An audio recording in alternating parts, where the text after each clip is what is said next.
Interessante para sobre para que o pueblo alanta forte sonho, o pueblo a reparar, que tem uma manipulação a nível global, que tem um controle a nível global, tem uma escassez de comida criar a nível global, tem uma inflação a nível global.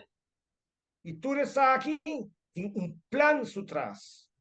Para estranho que a persona está para prometer em história, como por reparar, entre outros, tem uma organização não governamental que chama World Economic Forum, que tem uma agenda que tem os últimos 2, 3 anos, é great reset, é great kick, é great cost, pero não promete moto, tá? You will own nothing, but you will be happy. A mim, mas tempo que eu brinca, tá com a coisa, I will own nothing, but I will be happy.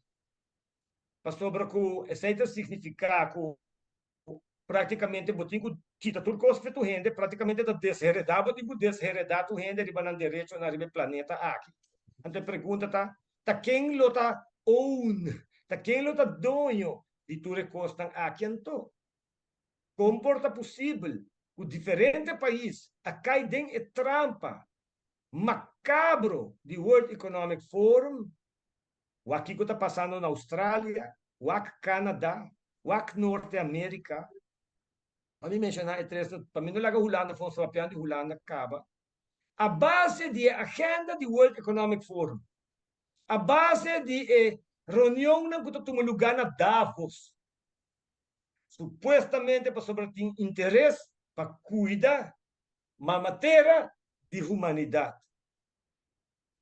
Pueblo Alanta, imita espera que na Aruba tem na Corsol, na Bonaire, tem membro do Reino do Caribe, também Pueblo Alanta e realizar, entre outros, nos governos e permitimos visa, tanto o governo de Aruba como o governo de Corsol aprestam um mês para servir e interesse aqui. Governo de Aruba, Evelyn Weaver Cruz, a Aruba membro do World Economic Forum.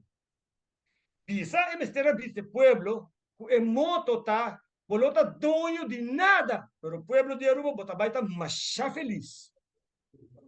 Então, esse aí, minha mira é assim.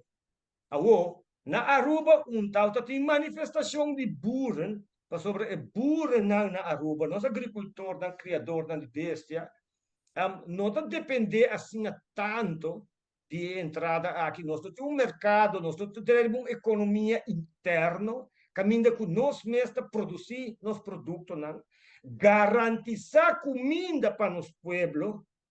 Sobre nós tudo por corda, hora que é pandemia a tomar lugar, então é hora de repente, tem escassidade de turcos. É impossível para Aruba e todo outro país não realizar como não biba de importação. Só está o custo de vida impagável, está o custo para esse negócio altíssimo, que toda consequência não nos conhece acaba na Aruba que o hobby comerciante tem.